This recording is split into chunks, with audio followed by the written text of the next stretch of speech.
We begin tonight's meeting with the oath of office of our 4 board members, 2 new board members and 2 re-elected board members. If I could please have Mr. Birchfield, Mr. Trombley, Mr. Myers, and Ms. Reed please stand up. Please raise your right hand and repeat after me. I state your name. Do solemnly swear that I will support the Constitution of the United States That I will support the Constitution of the United States and the Constitution of this state, and the Constitution of this state, and that I will faithfully discharge and that I will faithfully discharge the duties of the office of member the duties of the office of member of the Board of Education of the Board of Education according to the best of my ability. according to the best of my ability. Congratulations.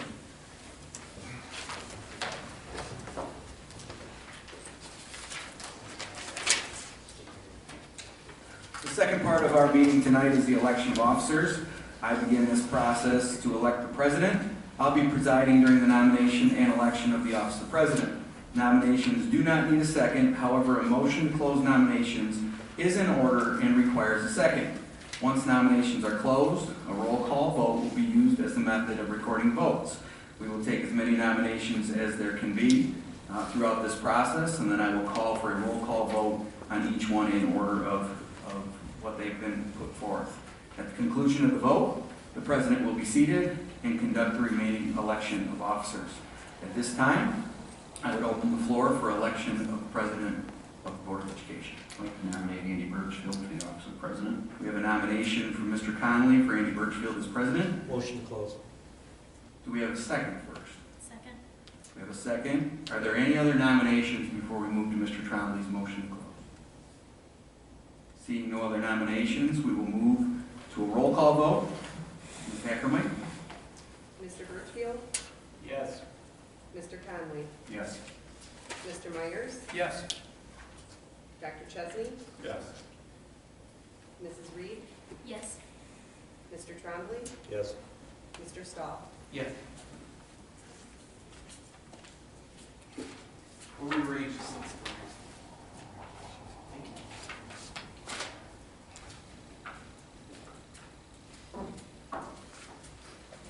I'd like to nominate Bill Trombley for the office of vice president. I'd like to nominate Dr. Chesney. Motion to close.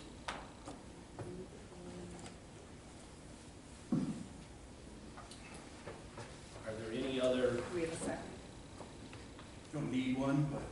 No, but we closed. Didn't you close it? Yeah, we closed. We did? Trombley, motion to close. We have a second. Do we have a second? Sorry. Seconded by, so motion to close, Mr. Trombley, supported or seconded by Mr. Myers. Okay. So, Ms. Ackroyd, we will do a roll call vote on Mr. Chesney. And Mr. Chesney or Mr. Trombley first? Mr. Trombley first. Roll call vote for Mr. Trombley. Mr. Conley? Yes. Mr. Myers? Yes. Mr. Birchfield?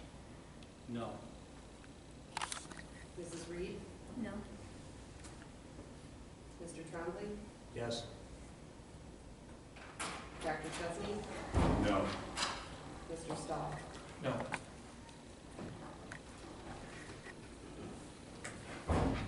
We have a 3-4 vote, is that correct? Yes. We are now to Mr. Chesney on a roll call vote.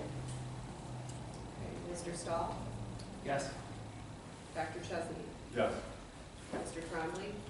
No. Mrs. Reed? Yes. Mr. Birchfield? Yes. Mr. Myers? Yes. Mr. Conley? No.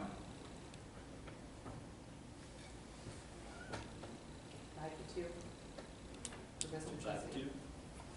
Mr. Chesney.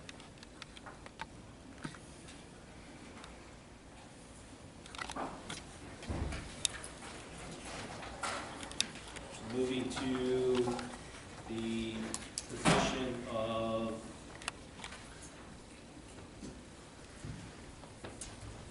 secretary, do we have a motion for the office of secretary. I nominate Mr. Myers. Support. Motion to close? Second. Okay, so we have a motion for Mr. Myers in the position of office of secretary with a support of Mr. Conley and a second from Mr. Stahl. Roll call vote, please. Mr. Myers? Yes. Mr. Birchfield? Yes. Mrs. Reed? Yes. Mr. Trombley? Yes. Dr. Chesney? Yes. Mr. Stahl? Yes. Mr. Conley? Yes. Motion to approve Mr. Myers as secretary in the office of secretary, 7-0. Okay. Moving to the position of office of treasurer, do we have a motion for names to nominate for the office of the treasurer? I nominate Mr. Stahl. Give the name.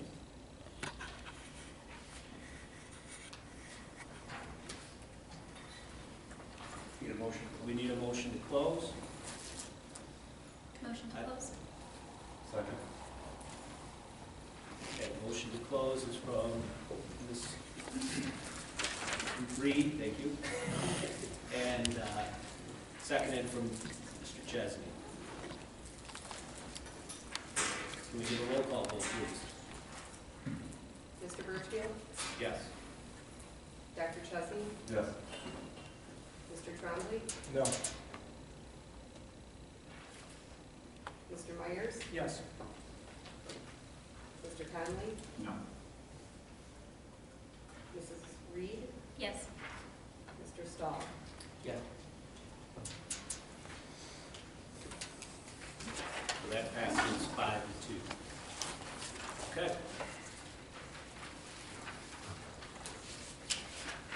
Moving on to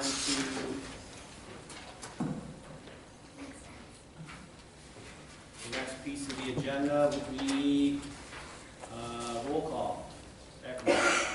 Mr. Birchfield? Here. Mr. Chesney? Here. Mr. Conley? Here. Mr. Myers? Here. Mrs. Reed? Here? Mr. Stahl? Here. Mr. Trombley? Here. Okay.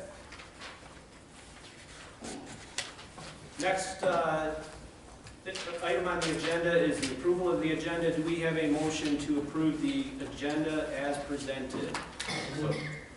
Second. Moved by Mr. Myers, seconded by Dr. Chesney. Is there any discussion?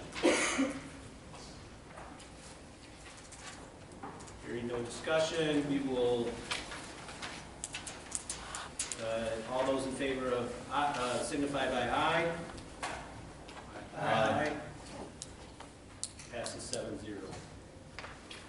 Okay.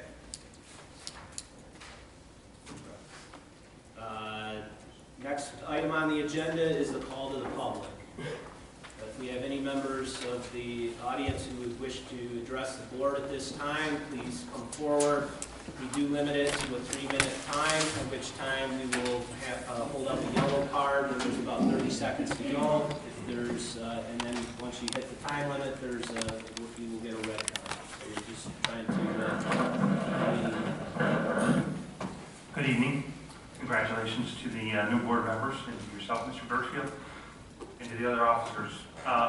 Just wanted to refer my comments to the meeting minutes prior to them being voted on.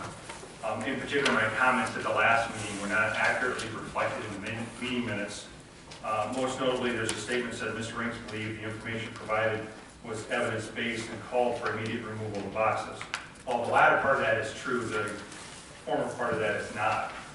The information that was provided to me was not either evidence or research-based. I do have some amended language I'll share with the members if one of you might entertain amending that. That'd be appreciated. In the second call to public, again, I understand we're trying to consolidate things and offer that, but I had some concerns over the timeliness of IEPs and that being the main metric by which we seem to be measuring ourselves rather than making sure we have good IEPs. and solid IEPs. Also, it was a board inquiry in which I responded to the timing of the delayed response from the district regarding my request for evidence or research basis on use of these boxes. And then the latter statement is correct on my suggestions for the new course proposals and whether those can be adapted for individuals with special needs. So I do also ask the board to provide me some sort of timing and when I might expect a response on removal of these wooden boxes from the district. Again, there is no educational basis for use of those particular devices. And given the recent law that was passed by Lieutenant Governor on seclusion and restraint, I think the district needs to step forward and take that action. Thank you. Thank you.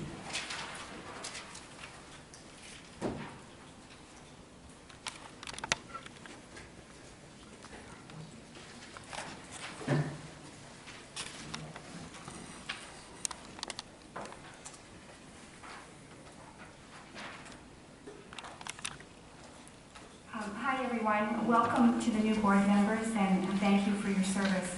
I'm Joellen Pizarczyk, Brighton Township.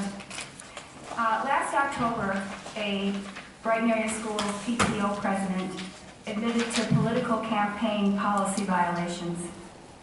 She stated, "I would never have done that if I would have known there was something wrong with it." Following this revelation, the entire PTO leadership at Brighton Area Schools also spoke in support of her conduct. The board member who raised objections was berated and chastised. A few weeks later, our board treasurer, Ken Stahl, acknowledged distribution of campaign literature through a 501c3 he had established. The roles of other Brighton area staff members were not clear in media reports, but across the board, everyone involved has said that they were unaware of the legal prohibitions. Why is that? Clearly, they should have been aware. The policies were well published on our school websites. That includes the Brighton Area Schools' own administrative guidelines that prohibit political activity, the PTO bylaws and constitution, and the IRS regulations that are included on a 501c3 application. To me, defending these activities, attacking the trustee who blew the whistle, and blaming the ignorance of the policy says a great deal about the culture at Brighton Area Schools. I feel it's an indicator of a prevalent mindset that says it's okay to do whatever we want as long as our team benefits. PTO leadership apparently did not understand their own group's operating bylaws, or the fact that the group's nonprofit status was jeopardized. The partisan practices involved here foster a hostile learning and working environment at Brighton Area Schools. The misuse of publicly owned resources to gain political advantage or influence public policy is a legal, ethical, and community relations problem and a precedent we ought not set. Would these activities have been tolerated if they had been in support of John Connolly? So how did the culture at BAS come to this in the first place, and how do we correct it? What consequences will be there for those who are involved, and how do we prevent future violations? I request that this board make these important matters an agenda item to be taken up for future discussion and an action as soon as possible. Thank you for your time. Thank you. I also have some excerpts from the policies as published on our websites, along with some prior comments that I made at a previous board meeting. May I pass those out? Sure.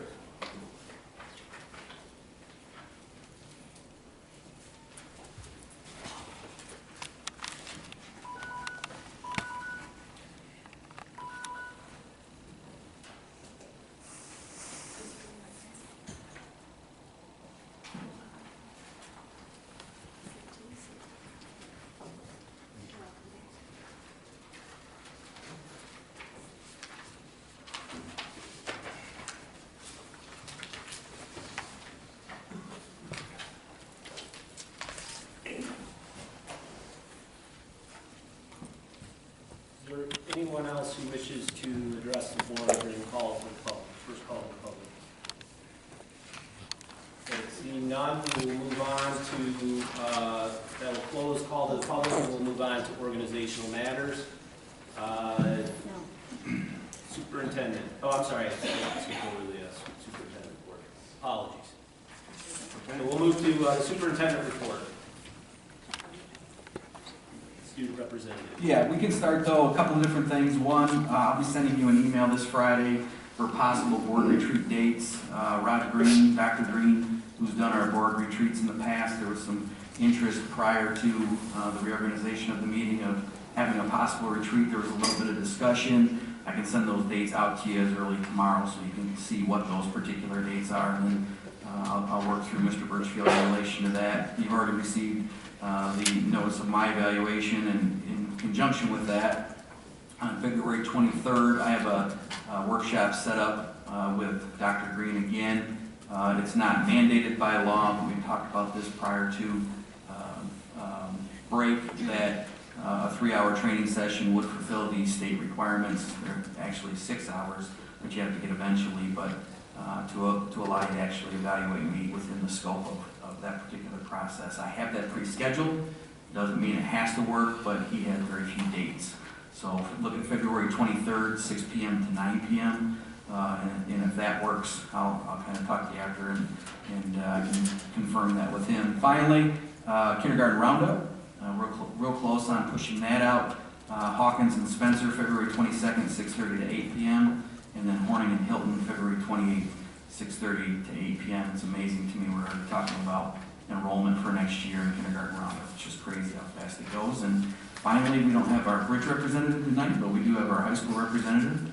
And Tommy Hill, one of the last times so here. I got one more time. Since there's some new board members tonight, I thought I'd reintroduce myself. My name's Tommy Hill. I'm the senior class president at the high school. I'm the assistant teacher of the leadership class, a BCom mentor, an AP student, and an NHS member. I'm always happy to answer any questions or help the board in any way I can. Not too much has been going on at the high school, but I have a couple things. Before the break, the graphics class at the high school designed and sold holiday shirts to raise money for Toys for Tots. They ended up raising about $2,500, which was amazing. And also over break, the Brighton band went to the Outback Bowl. They ended up winning first place in the crowd pleaser category and also first place in the field performance category, so that was great too. Looking ahead, the end of this semester is coming up on January 27th, and Winterfest is coming up on February 10th. And that's it for me. Okay. Thank you. Okay, moving on to organizational matters. Setting dates, times, locations, meetings. Do we have a motion? Is there a motion to approve the dates, times, locations as provided within your board packet? So moved. Moved by Mr. Trombley, supported by Mr. Conley. Any discussion? Yeah, the question was only one meeting in March. I know we traditionally have Spring break. Spring break. The spring break was pushed out of April, and it was pushed to that 4th week, or the last week of March. It hit that date. Okay, very good. Thank you. Okay. Any other discussion? Okay. All those in favor signify by aye. Aye. 7-0. Depositories. Is there a motion to approve Comerica Bank as a depository fund for Brighton area schools? So moved. Support. Moved by Dr. Chesney, supported by Mr. Stahl. Is there any discussion? No discussion. All those in favor signify by aye. Aye. 7-0. Signatories. Is there a motion to approve the signatories as provided within the board packet? So moved. Moved by Dr. Chesney, supported by Mr. Stahl. Any discussion? I have a question. Mr. Trummer? I'd like to make a motion to amend that motion to add another signatory person other than Dr. Stistinger and Dr. Gray, and that is based on my opinion of the misuse of funds that were transferred from the Bulldog Boutique and some of the other things that have happened. So I would just like to put more checks and balances into place somehow to make sure that doesn't happen again and that there's more people aware of the transfer of money. And that can take place with having another person, and again, I'm not to interfere with the day-to-day operations of the transfer of money in the depository, but again, to have more checks and balances put in place. Okay, so there's a motion to amend the original motion. Is there support? Support. Any question? Okay. I have a question. Currently, we require 2 signatures now, or just 1 signature? The checks going out, 2 are required, so we're going to require 3 signatures? Well, again, I don't think there's physically a signature when these things are done. I think it's electronic, but again, to make more people aware of, other than Dr. Gistinger making the transaction. For instance, Marcus Leon would be, who's our accounting director of accounting. Maybe he also, as well as Dr. Gray, have to say yay, or yes, they'll put their name on it, or however the transaction piece. So I'm confused, right? So we have superintendent, we have the assistant superintendent of finance, we have the secretary for the school board, and the treasurer for the school board. And you're asking for additional? No, those, because the school board and the treasurer don't sign the transfers of money in the depository and things of that nature. It's an electronic thing that happens on a day-to-day basis on the system. So what is the current process that's in place today? So there's a box that's very small on the bottom of our checks, and Dr. Gray and my signature fits in the box. So we're currently, does that mean that we're getting 2 signatures on each check? That's correct. But again, those are electronic signatures, I'm assuming. You're assuming, right? And are you aware of every check that is written? I think the undermining of the person who's in charge of the money, Dr. Gustinger, on an opposed or an assumed situation shouldn't play into whether or not we change this. I mean, I think it's absurd. It's not undermining, it's just putting more checks and balances in place.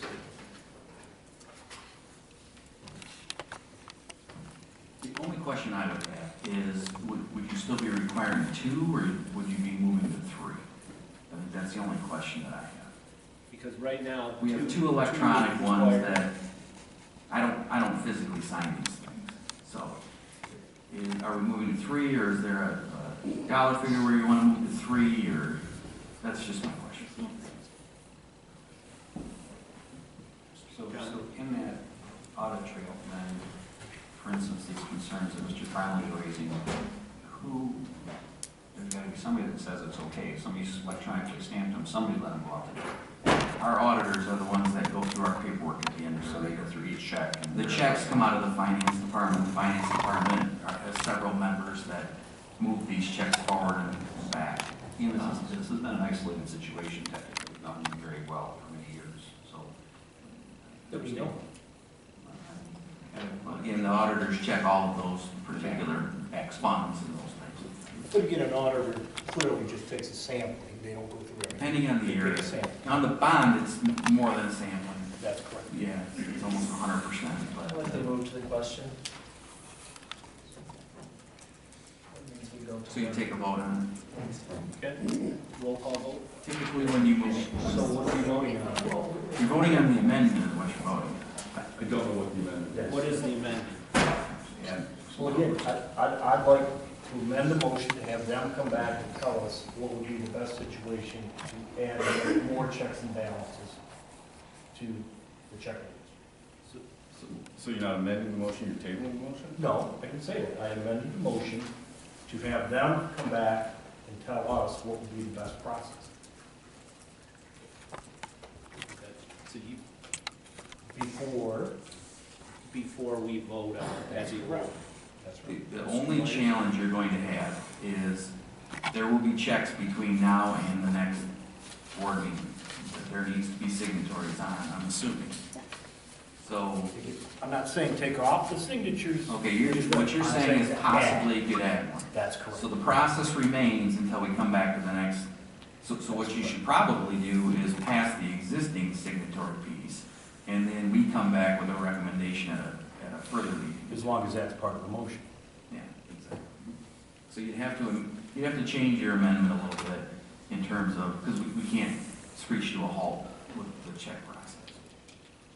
Okay, fine, so then I would make the motion that we continue to operate under the normal procedure until the administration comes back to us with a way to add another person. With Checks and balances. a recommendation That's correct.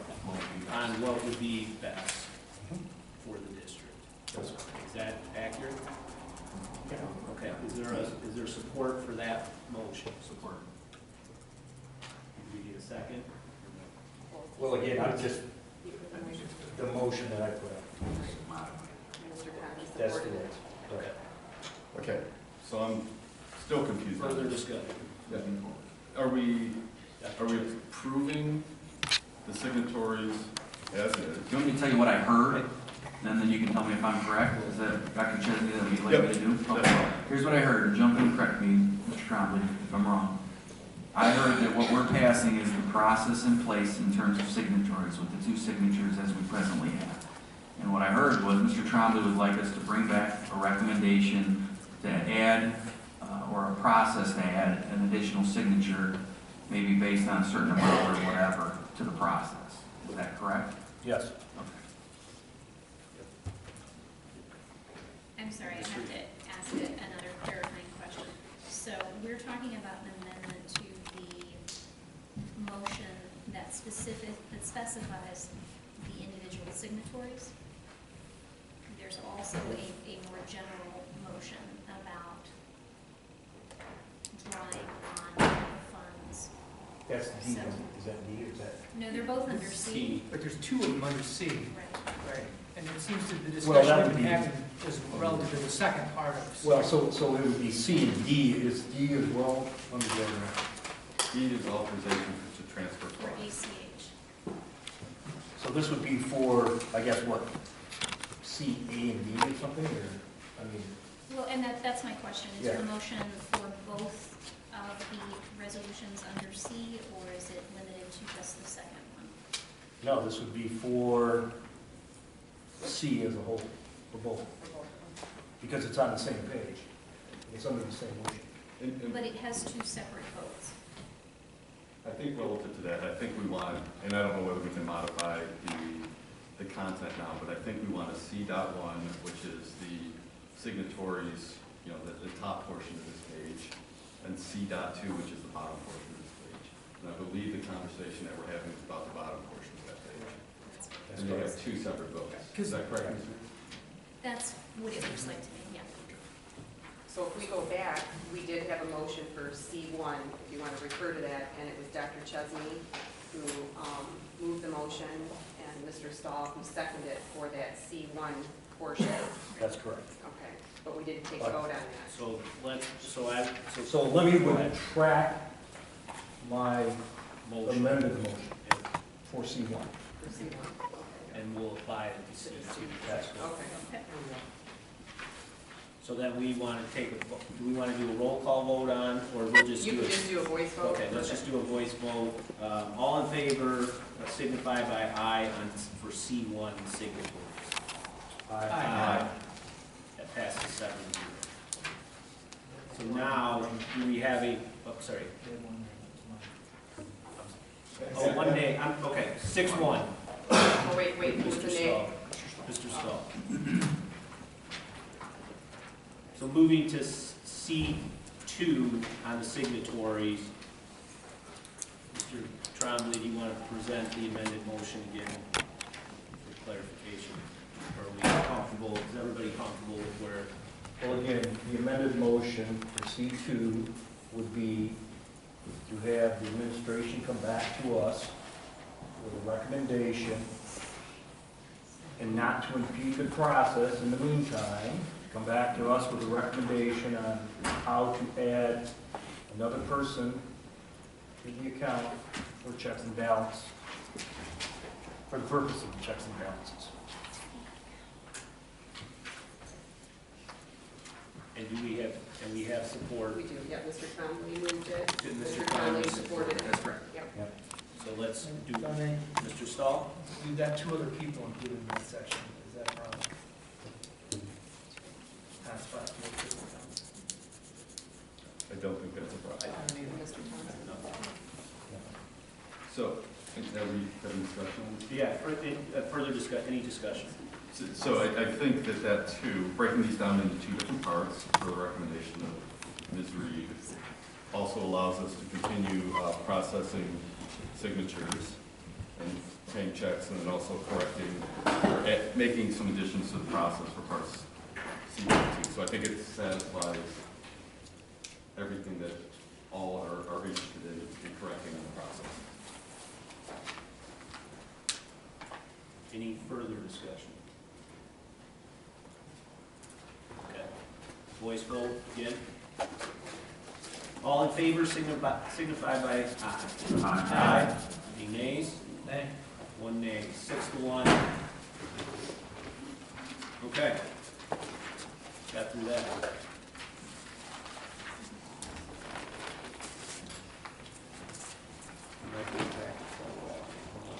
Should be the D, transfer funds.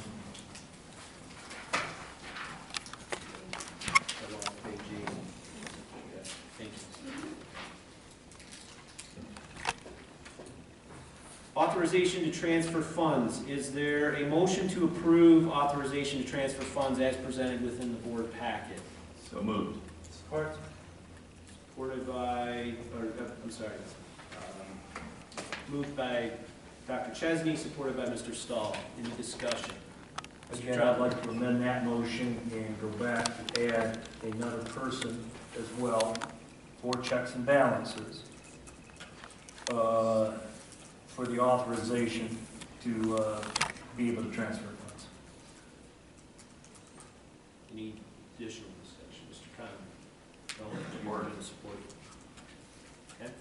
Further discussion, Mr. Chesney? Yeah, Or Dr. Chesney? it seems like a lot of these questions, does the third signature add the scrutiny that you want to have on these funds, or does perhaps audits add the scrutiny that you want to have on the funds? I mean, Here to get these funds audited.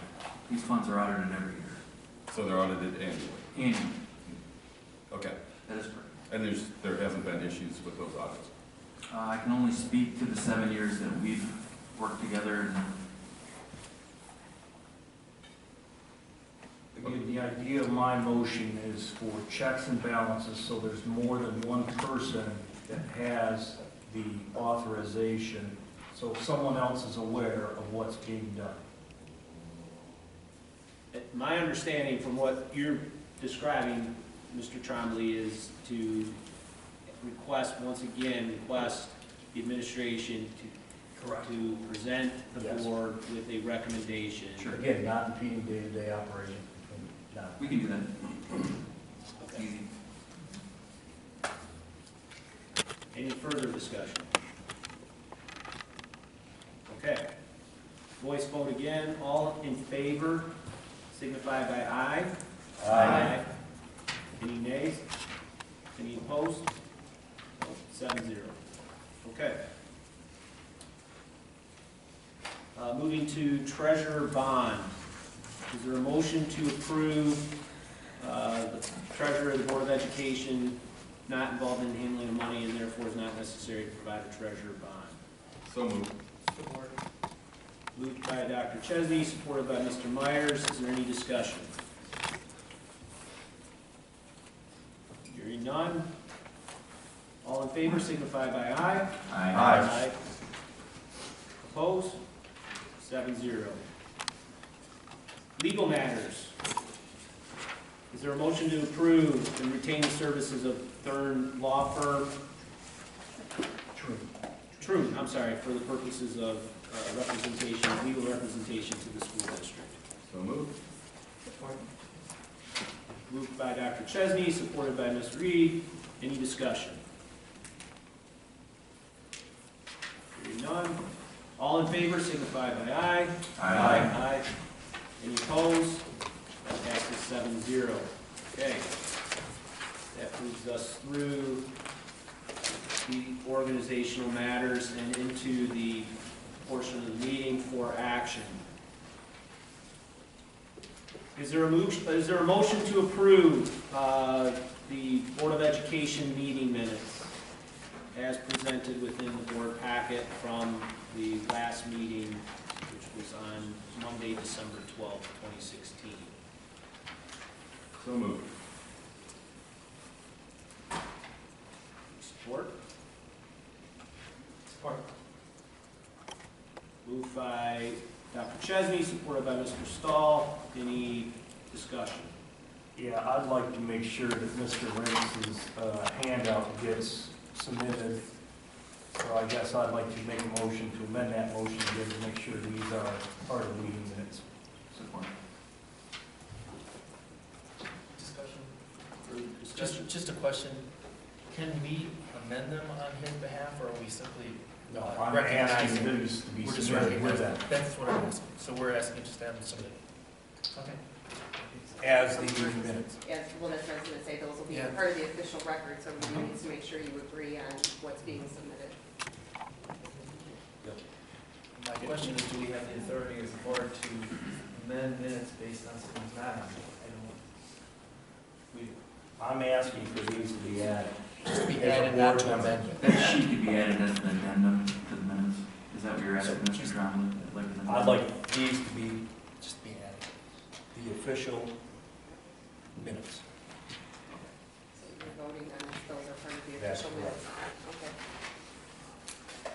Mr. Rink's notes are added as an addendum to the meeting minutes is the motion presented, the amended motion presented. Is that accurate? These will take place of what was written in here under Mr. Rinks' comments. Okay. These will be substituted and taking place. Okay. Everybody clear? We have further discussion. Well, if I understand it correctly, we're gonna change what's in the minutes to say that for Mr. Rings. It's literally a pull out and replace. Is that what you're saying? Correct. Okay. That's right. Providing you agree that that's the minutes. Mr. Connor? That's So correct. you want to agree? Providing you agree that this is what was That's discussed. correct. Like, okay, so for discussion now, we have a few board members who weren't present. Well, and on that note, I think procedurally, we should abstain, since we weren't members of the board at the time this meeting took place, so. Actually, you usually do, abstain if you haven't. Right. You weren't here, you didn't. So in the conversation, Mr. Tron, do you believe this describes accurately what was discussed? In my opinion, it is. I get a clarifying question that I have just on the minutes on item 11. It says he stated, he submitted.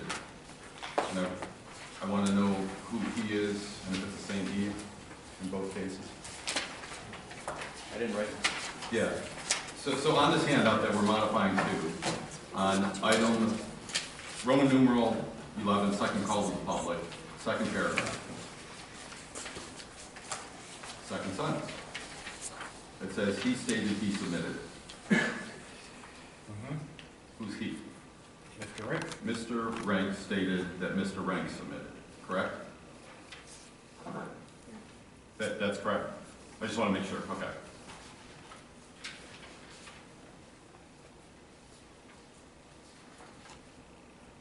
Any further discussion? Okay.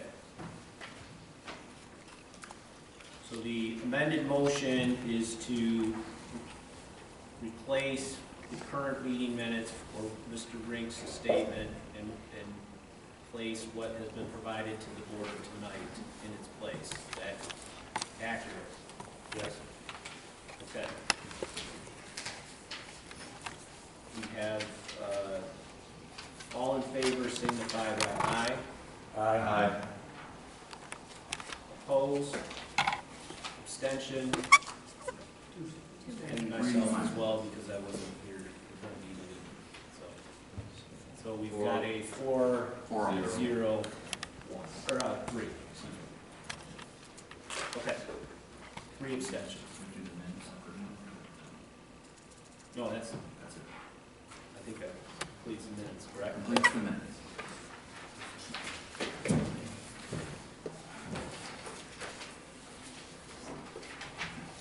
You guys are challenging me tonight with the amended motion and all kinds of stuff. Maybe some more somewhere.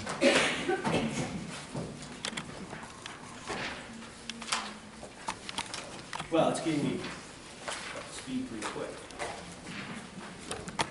All right. Okay. Next on the 4 action. Is there a motion to approve the unpaid leave of absence? Dr. Gray, I'll turn this over to you. Christina Biddy is requesting a 1-semester unpaid leave of absence for second semester of 16-17. She is an intermediate school teacher with 12 years of service with the district. We already have a person in this position, and she took off the first semester, so we recommend you approve this leave of absence request. Is there a motion to approve the leave request? So moved. Support. Moved by Mr. Trombley, supported by Mr. Stahl. Any discussion?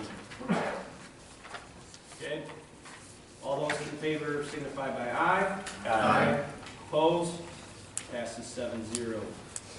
Certified staff retirement, Dr. Gray. We recommend you accept the retirement of Mr. Peter O'Neill. He's the business teacher, or was the business teacher at Brighton High School, and he is retired after, I can't remember how many years, 29 years of service. We do have a highly qualified person in this position. I believe we're subbing out for the remainder of the year before we hire. Is there a motion to approve this certified staff retirement? So moved. Support. Moved by Mr. Stahl, supported by Mr. Trombley. Any discussion? Thanks for his service to our district, and it's your teacher, right? Yes, I was my freshman baseball coach. There you go. Congratulations, Mr. O'Neill. And I drove his car the first day I got my driver's license. Everyone on the team was amazed that I was able to drive. So, not because I couldn't drive, but because I actually had a license before all of that. That's all about it. Okay. All in favor signify by aye. Aye. Those opposed? Okay, passes 7-0. Next up for action, Dr. Gray, technology or Neola policy. Yeah, I got a call from a board member today and made me look at the policy. I looked at it, I submitted the wrong one, and Ms. Ackermite didn't have the changes in it. There are 7 changes. I can go through them now, or we can table it, and I can make those highlights before you see it. It's up to you. They're not major changes. Again, we had a clean copy, we had a blank copy, and the blank copy is the one that got in the board packet. So, I can go through those, or I can not. Motion on table. Support. Okay. Any discussion? Motion to, When will we, you'll have it at the next meeting, and I'll have it to you, when you get it 4 or 5 days in advance. So, they're not big changes, they just were Xed out on one copy, and they weren't Xed out on this copy. so that was moved by Mr. Trombley, supported by Ms. Reed. Or, I'm sorry, Mr. Stahl. Move. You got it, sorry. All those in favor of, signify by aye for tabling this to the next meeting. Aye. Those opposed? Okay, 7-0. Next for action, Dr. Gray, BHS robotics. For board policy 7230, gifts, grants, and bequests more than the value of $1,000, we recommend you accept a donation of $2,000 to the BHS robotics team to be used for competitions and supplies from General Motors with appreciation. Is there a motion to approve this donation to the BHS robotics? So moved. Support. All right. Mr. Conley? Wait, Mr. Conley moved, supported by Mr. Myers. Any discussion? Saturday was the kickoff, Brighton High School for the high school team, and they understand 39 participants on the team. So it's continuing to hold with a steady student count. And I understand they have a lot of very serious seniors. They did very well last last year, and this year they're looking better than they did last year. So exciting time for the robotics work. I've asked, Dr. Chesney. I've asked before, and I just want to make sure we acknowledge these wonderful donations at this meeting.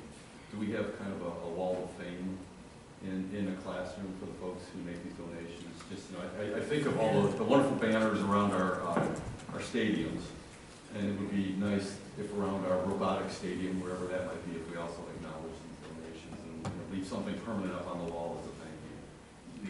The robotics team does a really good job with their marketing. They have a whole team, and then their website, they acknowledge their sponsors, and as well as their banners. There's been discussion, I don't know if the robotics flags have been hung yet. Have they been put up in the school yet? I think Mr. Vecchio has them. I don't have it yet, John. Didn't I give them to you the one night? Where'd they go? I don't have them in my office. Oh, wait now. No, I turned them over here in the boardroom. Yes, I had 2 of them. Not to me.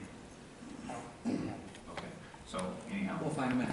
Yeah, we'll see where they're at, and then, and that's part of it. And then the other part is their, you know, sponsorship recognition, like you said, by name. And I think that they have done a good job of it, but it wouldn't hurt to have maybe something with those flags when you hang them. Because there's also, the other thing is historical sponsors as well as the new sponsors. We can't forget those who got it started. And as we add new ones to it, they're climbing on and it's going forward. So I think we'll look at that, maybe we'll hang the banners, maybe there could be a placard. And do we have sponsorship levels too? I mean, I know we acknowledge and gratefully accept, but are there sponsorship levels? There's different levels of the platinum and silver.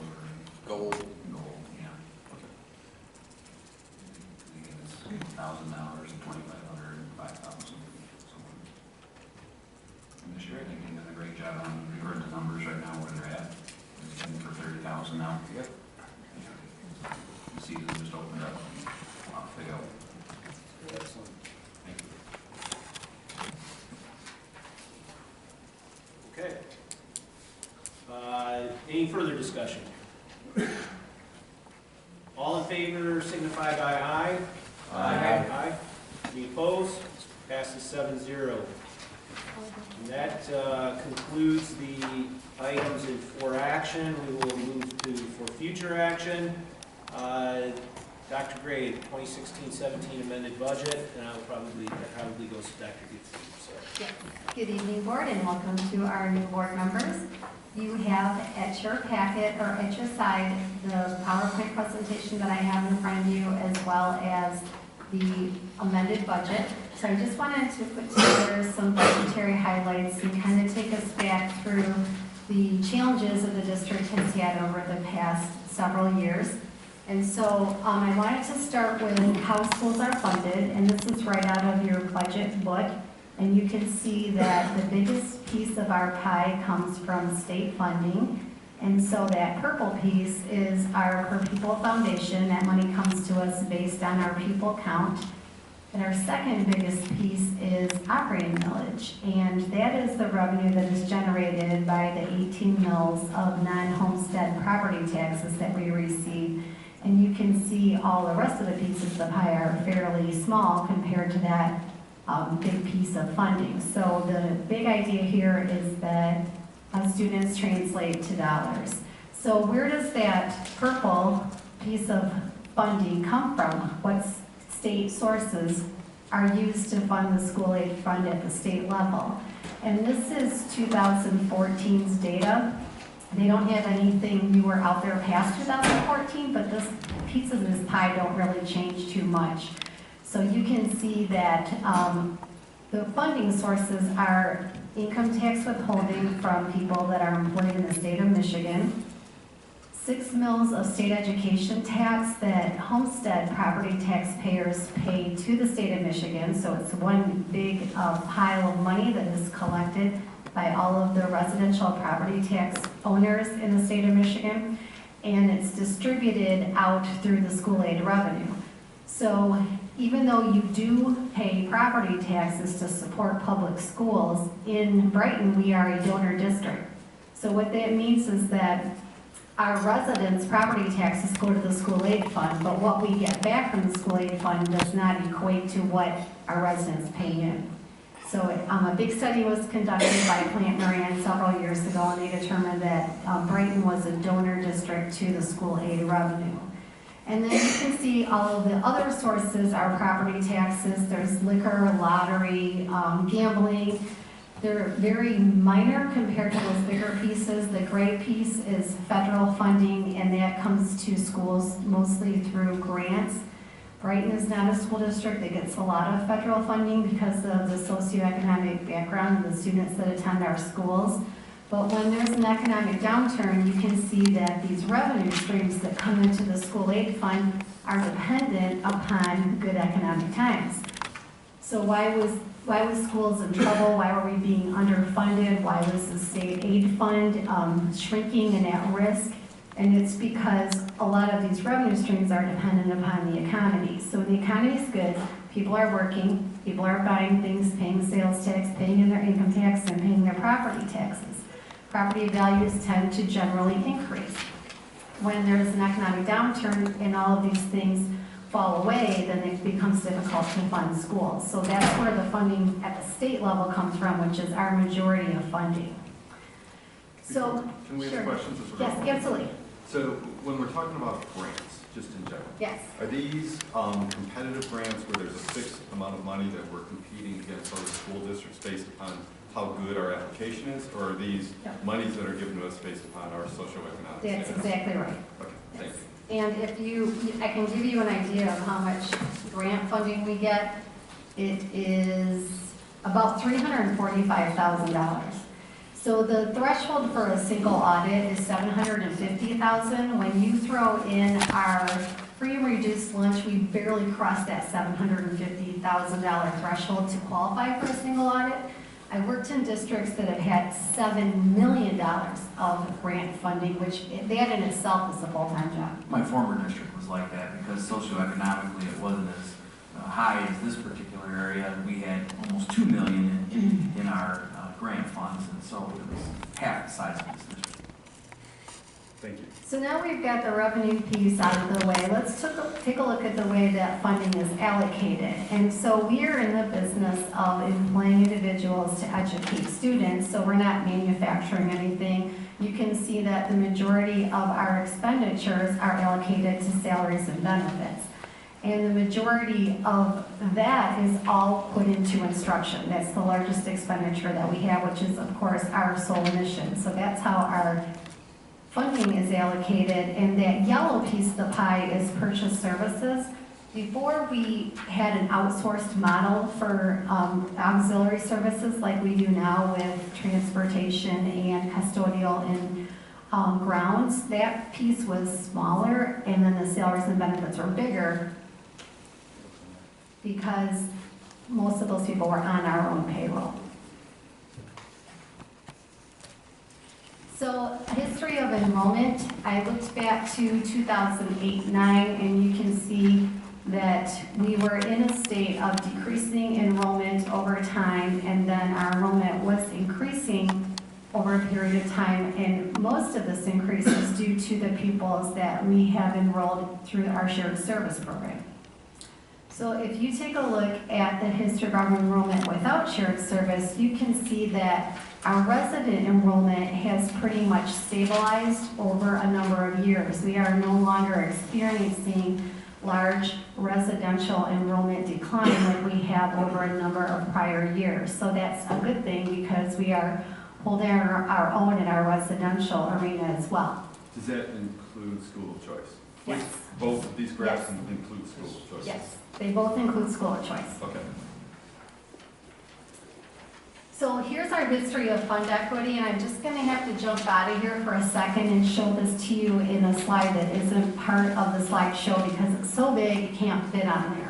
So in 1994, the legislators changed the way that public schools are funded. We shifted away from a property tax-based model to this arrangement where we increased the sales tax by 2%. Some of us remember when it was 4%, and it went to 6%.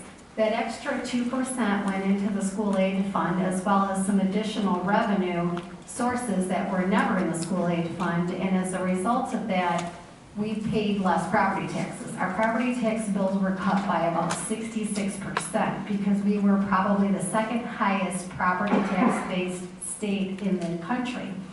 So proposed late came about as property tax reform. So I never looked back prior to 1994 because it was a whole different ballgame. But looking forward, you can see where we have been as our fund equity has gone up and down over the years, and you can see that we are now in the process of enjoying upward trend in our fund equity that we anticipate continuing for years to come. So we're in a good spot financially, and let's take a look at the comparison of that over our fiscal years. I've looked back to 1994. So what I have in front of you is our beginning fund equity at $2.3 million. We're expecting to add about $2 million to that in 16-17, and that our ending fund equity will be about $4.3 million. So our percentage of fund equity to our revenue is about 6.41%. The board has a fund equity policy in place that says that they would like a target minimum fund equity balance of about 10%. So you can see every year we're inching closer to our desired target fund balance. And our largest fund equity was in 2004. It was about $4.5 million. So you can see that we are rapidly closing in on the largest volume of dollars in our fund equity. And our largest percentage of fund equity was about 8.81%, and that was in 2003. So at 6.41%, we're not too far behind having the largest fund equity we've ever had in the district as far as dollar-wise, and the largest percentage of fund equity we've had in the district as far as percentage-wise. A couple of other interesting points when you look at that. If you go back to 8 years ago, if we had $4.3 million in fund equity, we'd actually be brushing on 10%, because this district 8 years ago was a $47 million district. Now through revenue increase, through student increase, and through other programming, we'll be close next year to a $70 million organization as opposed to a $47 million organization. So it's kind of interesting, because every time I ask Dr. Gistinger for our percentage of fund equity versus revenue, I expect 8% or 9%, and oh, 6.41, and I'm like, how can that be? Because we keep generating more revenue, so the pot in terms of fund equity gets slowed or smoothed in terms of that. Another positive point in terms of the fund equity is there's an early warning legislation out there for districts that have 5% or less. So you have to be above 5% for 2 years in a row. So at the end of next year, not only have we transitioned well off of the deficit list by several years, but we'll be off the early warning list as well. It also will tie in, and I think Dr. Gistinger is going to talk about it, but into our Moody's rating and our Standard & Poor's, which are very important to our interest rates that we get when we go out for bonds and other pieces of our refinancing. So what's that $2 million make up? Or the $2 million? That's the gap in our revenues versus our expenditures in 16-17. And don't forget, it would be a little different if we also wouldn't have had the special education millage last year. So last year, we went for an enhancement to the special education millage. We used to get 0.9 of $1 million, so 900,000 of $1 million. And the special education fund is something that you go to the public for. You can go 100%, you can go less and less. We went for an additional mill last year. So instead of 0.9, there will be an additional 1.88 in relation to that, for that. So if you look at that number, it's a 10-year process. The argument could be, well, that makes up the $2 million. Yeah, it does. You could also make the argument the shared service makes up the $2 million. Yep, it does. So there's a number of different pieces in school of choice as well that can make up all those particular things. If you remember back to last year when we got the LESA money, one of the questions was, are we going to be balanced without shared service? We're right in that ballpark with shared service. We're still working through the pupil accounting, but it's very close. The question, though, is would we be balanced without the LESA money? And the answer to that would be no. What we need to do is we wouldn't have spent the one-time purchase purchases in dollars that we all agreed to last year when we put the budget together. What are some of those?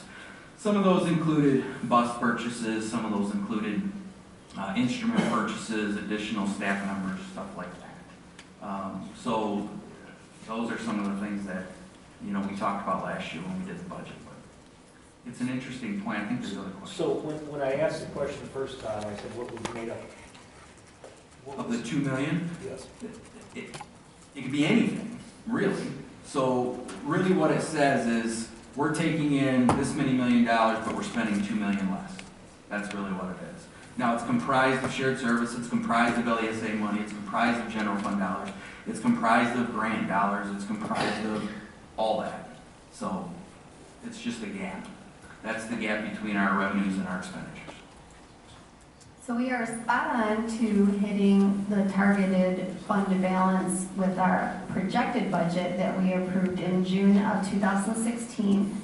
And though the dollar volume is a very good indicator of the health of the district, and it's an important indicator, the best indicator is the percentage of fund balance that we have, because, you know, we think $4.3 million is a nice cushion, and it is. But if we were a $100 million district, we would feel like we were in trouble. But if we were a $7 million district, we would think we had a huge cushion. So the percentage is a really important indicator of fiscal health. So Today, Dr. Gray and I discussed a little about this.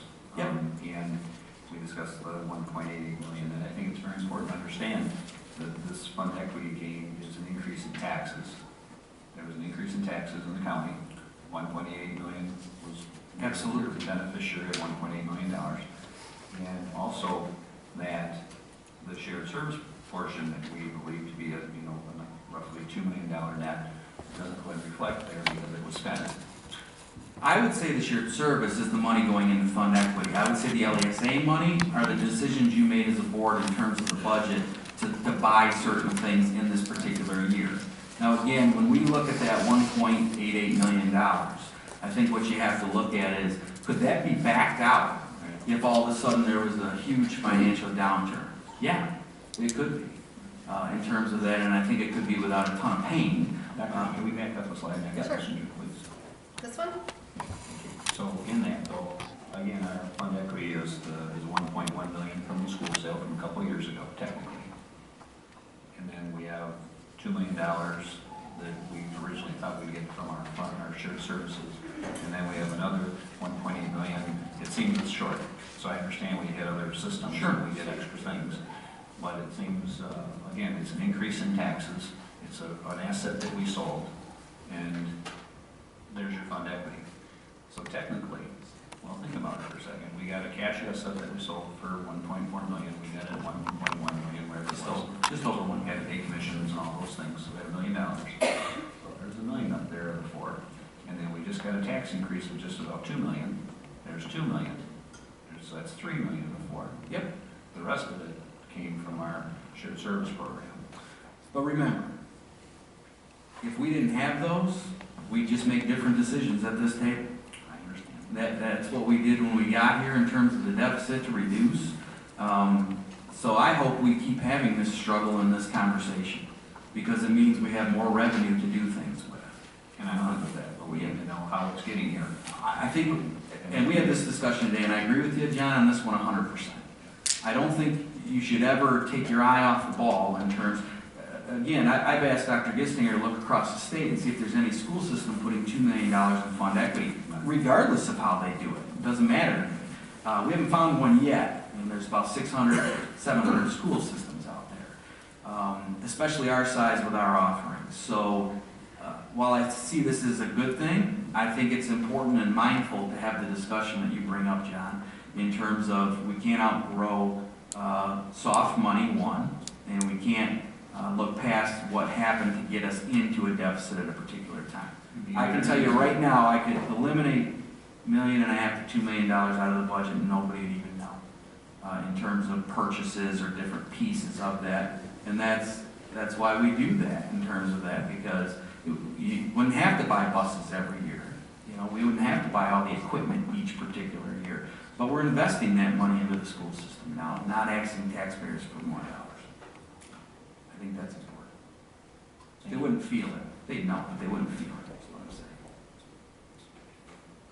So back to our bond rating, we have a BBB+ bond rating, which means we're perched on the edge of moving into the A range of bond ratings. And I believe when we have our review this year, we should get into the A range. State of Michigan has a AAA rated bond rating as well, and my goal is to get there with the state, have the same bond rating as they have. So do we have enough in our fund equity to cover the amount of money we borrow that we pay interest on? Not yet. We might be able to make it there in 17, 18, but we are really close. I still had you borrow money this year just to make sure we had a little bit of a cushion in case we had something go catastrophically wrong. I would like to, we could probably start discontinuing borrowing when we get to about 10% fund equity. That's about the magic number where we have enough cash in our fund balance to survive the cash flow ups and downs as our revenue comes in unpredictable rates. So then the recommendation would be to build the 10% so it didn't cost us money to borrow during the float period to start with, right, as a bare minimum? Yes, that is actually board policy. That's the goal. The board policy actually says our goal is to get to 10%. Again, in terms of that, that's another question we're going to have to struggle through in terms of, because remember, our percentage of fund equity changes as we enroll more kids. So what comes first, the chicken or the egg? Do we want more kids?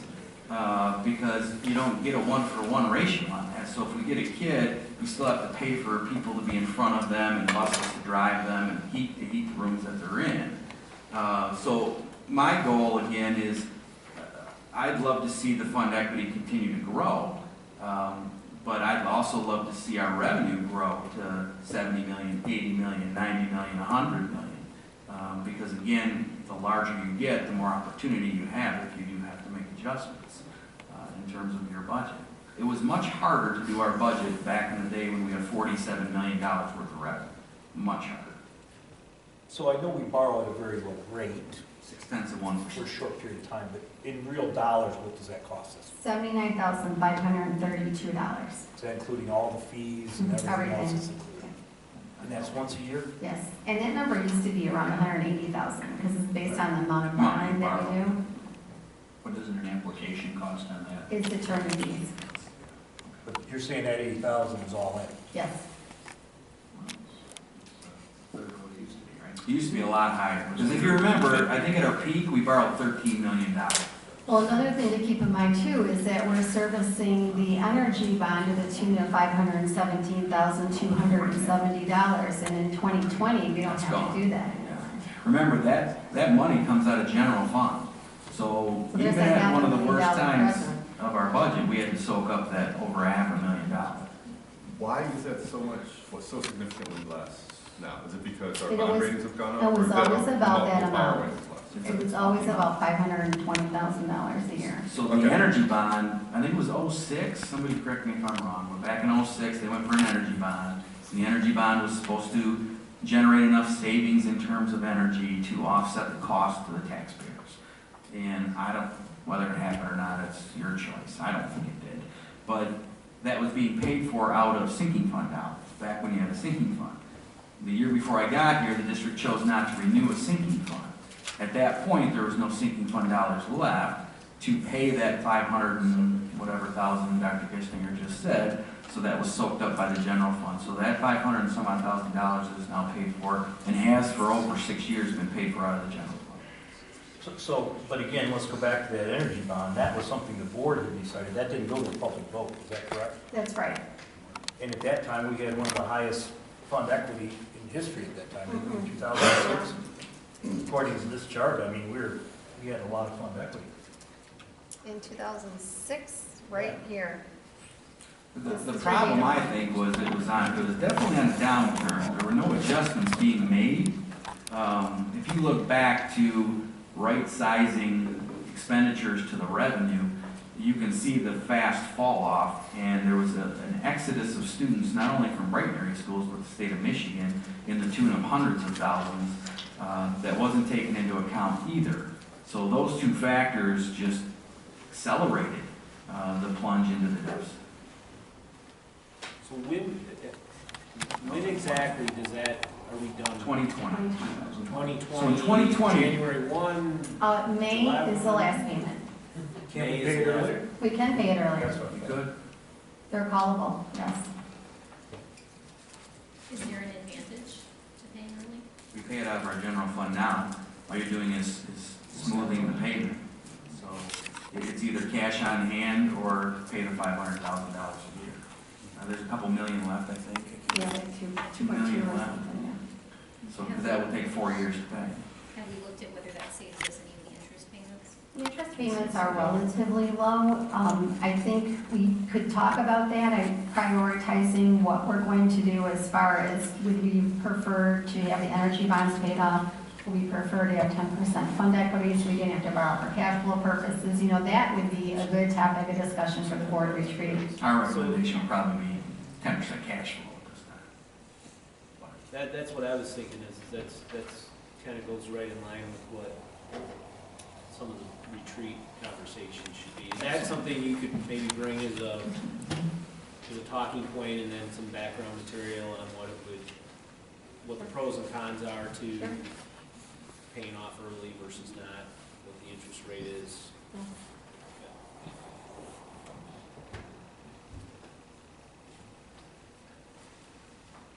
I guess, well, a little bit off that topic, but again, back to the information retreat.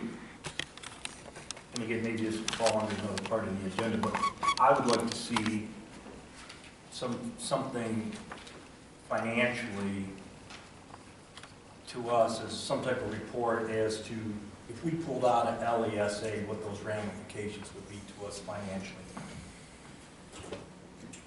Or what kind of money would we have to be able to use.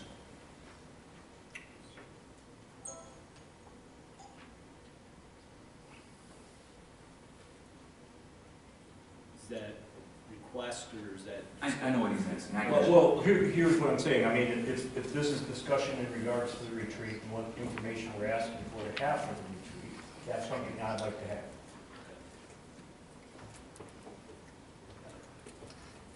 I understand. I know what he's saying. Okay. All right, anything, Well, I think that with this retreat stuff, possibly a discussion of the historical impact of this energy bond and how poor and how it's really negatively affected the district, only so that this board doesn't think of doing the same thing again. You'll never get that recommendation from me. I understand, but who knows who's going to be here as the years go. It might be somebody add to that agenda just for discussion. So we went from the historical point. At least it's documented at that. Well, we're paying the price today, and we've been paying every year, and unfortunately transferred down to our students. Yeah. In today's times, I think about 5 years ago and 4, and then it's just. I was 7 when it hit, and I remember when it hit, I couldn't believe that as we were cutting everything in sight, trying to claw our way out of the deficit, there was another $560,000 added. Nothing I could do about it. Right. It was a challenge. I think, kind of understanding in general what our, any debts that we have, and at the retreat would be healthy, and kind of knowing whether they're, kind of good debts versus bad debts, and just understanding the nature of the debts, whether they're charge card debts or mortgage debts, Yeah, right? sure. Just a quick response to that. All we've got is the energy bond, and we have a couple years remaining on some bus leases that are fairly inexpensive. Other than that, that's it. All the other debt belongs in debt fund that's serviced by the property taxes that come in to serve the 7.19 mils. Okay, thank you. That was the other piece. We didn't want to extend a credit card as we worked our way out of deficit, because then you're falsely moving yourself out of deficit. You still have these huge paybacks that you're just leaving the problem for the next person. So we didn't extend those lines of credit or do it in that manner. We did it through revenue generation and reduction. That's how we did it. So to conclude, you have the documents in your packet. You have a couple of weeks before our next board meeting where you'll be asked to approve this. Any questions you have, please direct them to me in the meantime, and we can get you comfortable with where the financial statements are of the district. One more question? Go ahead. Just projected versus actual, where we are now? Spot on. Okay, what does that mean? You're within $70 on a $70 million budget. Yeah, I call it spot on. Can't count the number of zeros before you get to one. Thank you. Okay, moving on to the next item for future action, Neola policy, first reading, Dr. Gray. And I'm not going to go through all these individually. They are primarily all tied to health plans. If you have questions, I'm going to guess you have questions about all these. So read through this. Like I said, I talked to one board member today who had questions, and it was really productive for us to discuss these over the phone, or you can make an appointment, come in.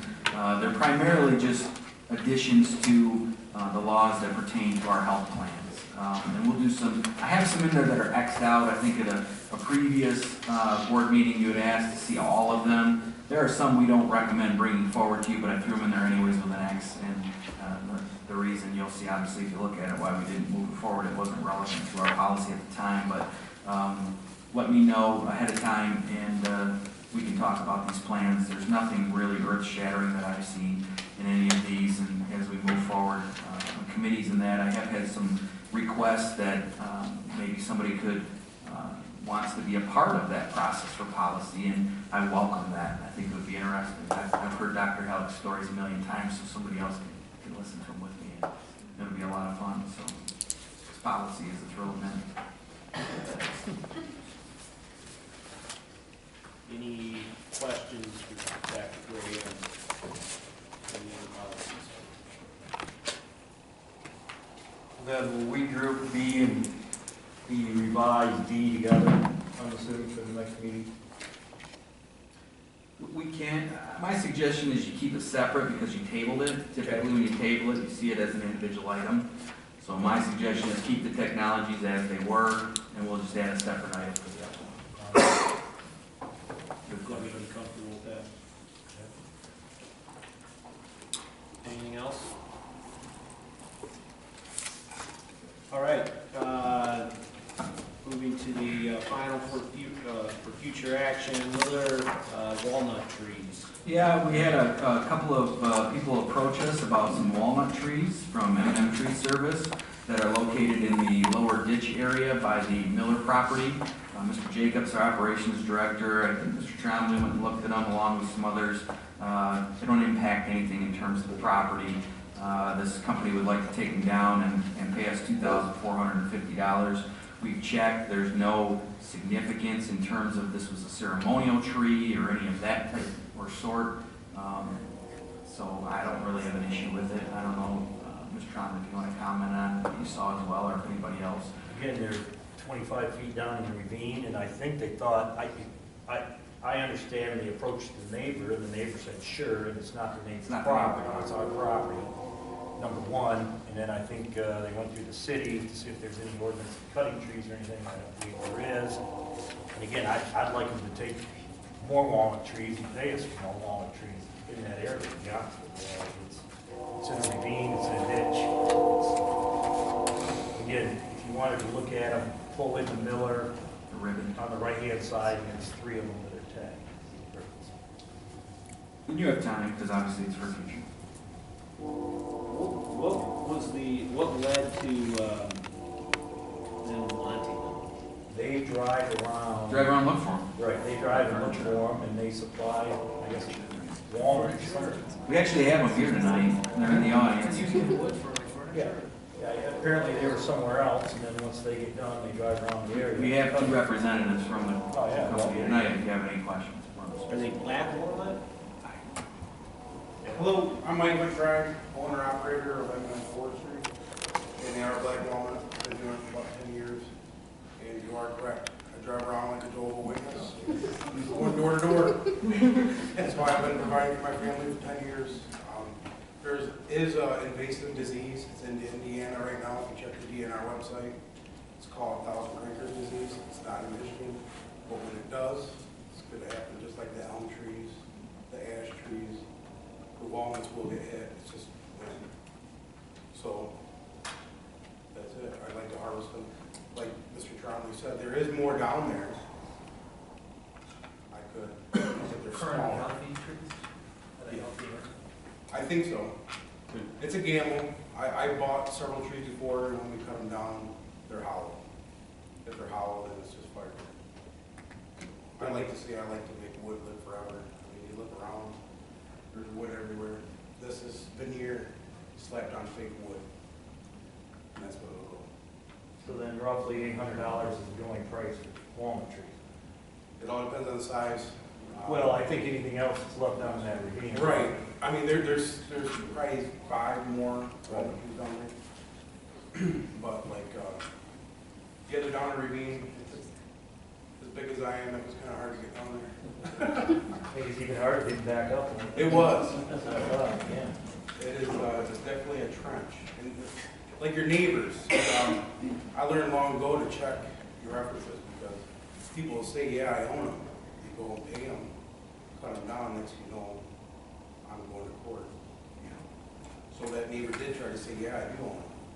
So then when I went to the city, looked up on the maps, they don't own them. That's why I approached the schools.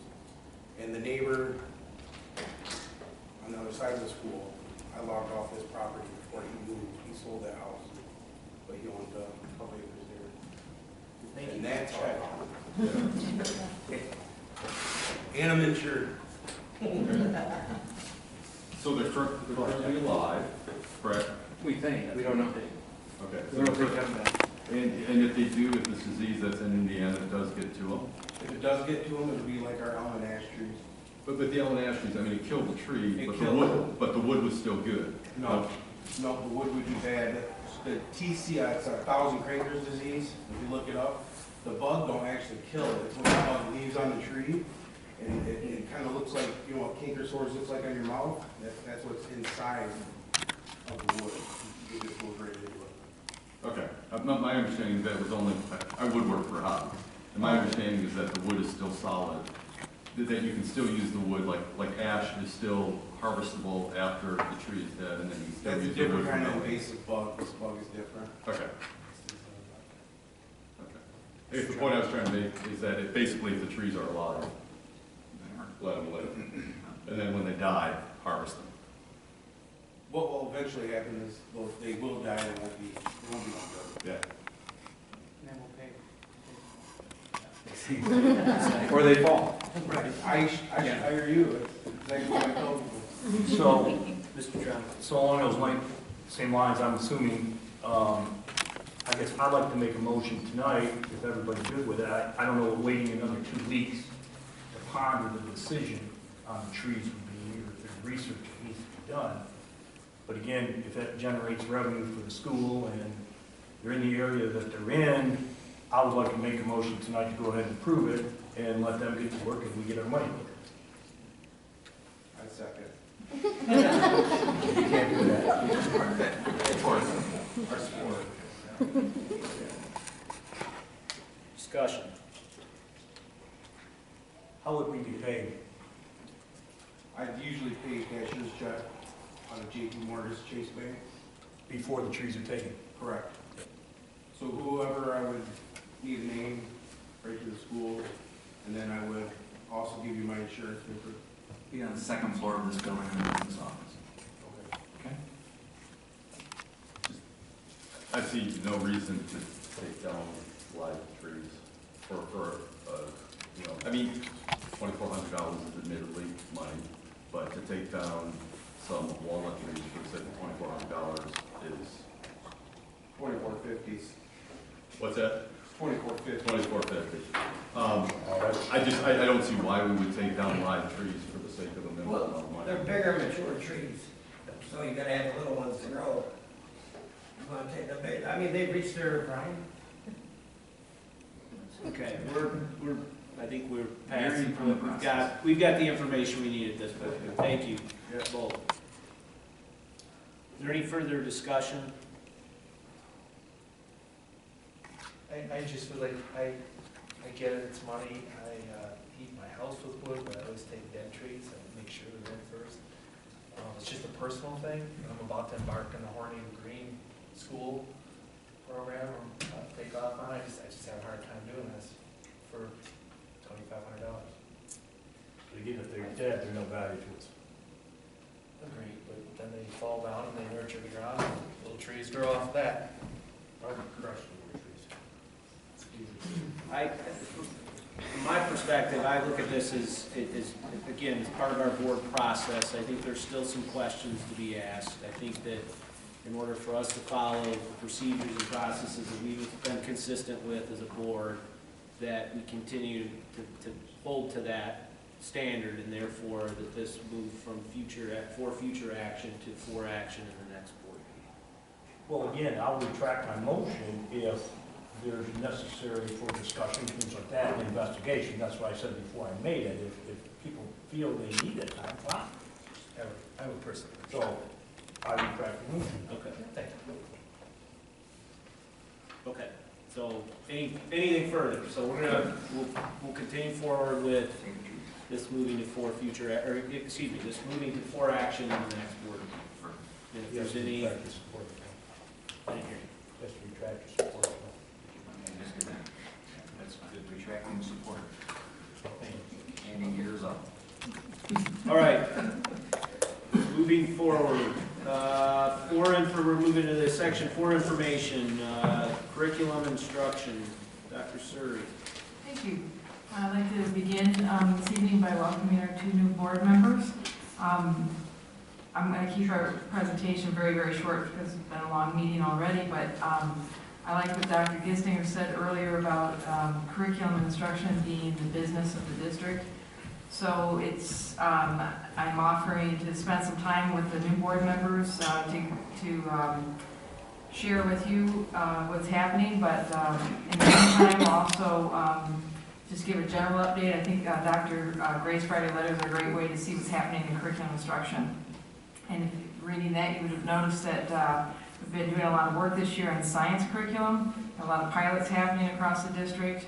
Project Lead the Way is moving forward. Our enrichment programs are moving forward, so there's a lot of exciting things happening as we finish our first semester of the year, the final exams coming up at the high school and at our middle school at Scranton as well. And so in saying that, we also have been waiting for the new board members to join us to bring our buildings forward. So we'll be talking in cabinet about scheduling each of the buildings to come forward with sharing their school improvement plans and what's happening at the building level. And I know my science coach, Wendy O'Keefe, is planning on coming hopefully this next week or the next board meeting to give updates on the science pilots. And last thing, just a shout out to our media specialists at the elementary level. They just announced that they're going to be starting Project Lead the Way for all the kindergarten and first grade classrooms, and they will be facilitating that during media time. So we're very thankful that they all got trained in Project Lead the Way this past summer. And that's all for now. Thank you, Dr. Suri. Finance, Dr. Gistinger. So you have in your packet the bills of December 9th through the 16th, and since I've done a lot of talking tonight, that concludes my report.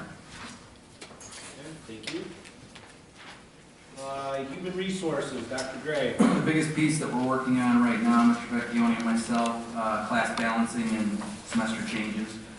Always, there's a big rollover at this time of year. We just closed, obviously, our school of choice window, so we're backfilling some of those particular seats. And then, other than that, it's just balancing. It's a huge puzzle, especially at the 7th through 12th level. There's a lot of changes in terms of electives. And of course, a lot of them are tied to graduation requirements, so it's very, very, very important. And it just takes a lot of time. Mr. Vecchione and I talked about it at great length today. So we spend an immense amount of time from now until the end of January making sure we get kids in the right spot so they can be successful. It's a big process. That's it. Thank you, Dr. Gray. Board committee reports. Dr. Chesney. Ms. Ackermite, how can we get thank yous to all the various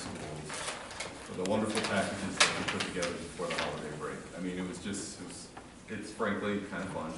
You know, it's kind of a little boy on Christmas morning opening up the package when I got home, and there's some Christmas ornaments and some nice artwork, and it was just very nice. And can we as a board somehow formally say thank you within the minutes? I don't know who to write, or if you can tell me who to write. I would also suggest emailing the lead secretary.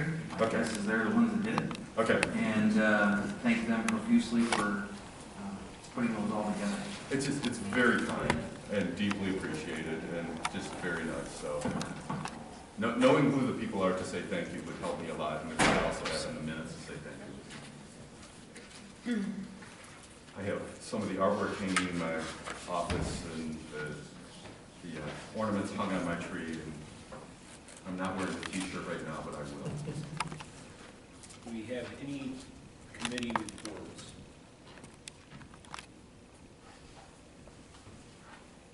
Okay. So that moves us to the second call to the public. Do we have anyone here still that wishes to address the board? If so, same rules applies for this evening.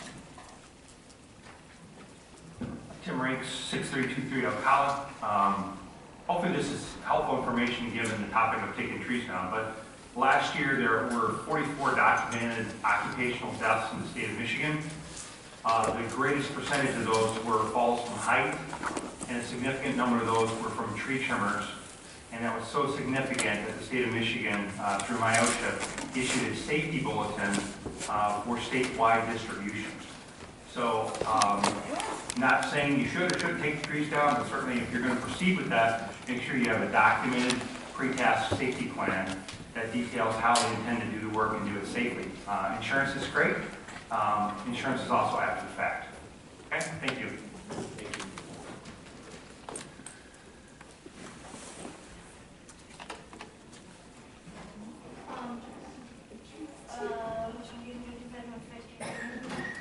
I just wanted to say on behalf of the trees, taking down perfectly healthy trees that have a perfectly good chance of surviving a terrible crisis of disease as much as they don't is pointless. If you leave the trees up, they could repopulate with many more trees and help the disease not spread, but keep more trees alive. And thank you. Thank you. Oh, yeah, thank you. Hi, this is Sue Ellen Ikens. I live at 125 North 4th in Brighton. I'm going to go look at those trees too. This kind of attracted my attention. I just think that I'm trying to picture where they are and everything, but they probably provide a certain amount of shade, which, anyway, they probably provide things that, you know, I'm not sure, but maybe to the building or something, that maybe they act as a, I'm thinking they're west of the building, which means they're going to block a lot of the cold winds that are coming through. You know, it might actually cost us money to take them down because, you know, if we're getting more, that's a cold building to begin with.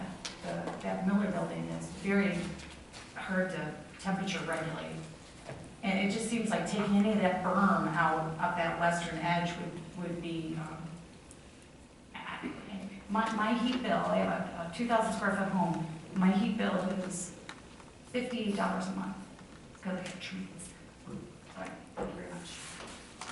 Thank you. Anyone else wish to address the board?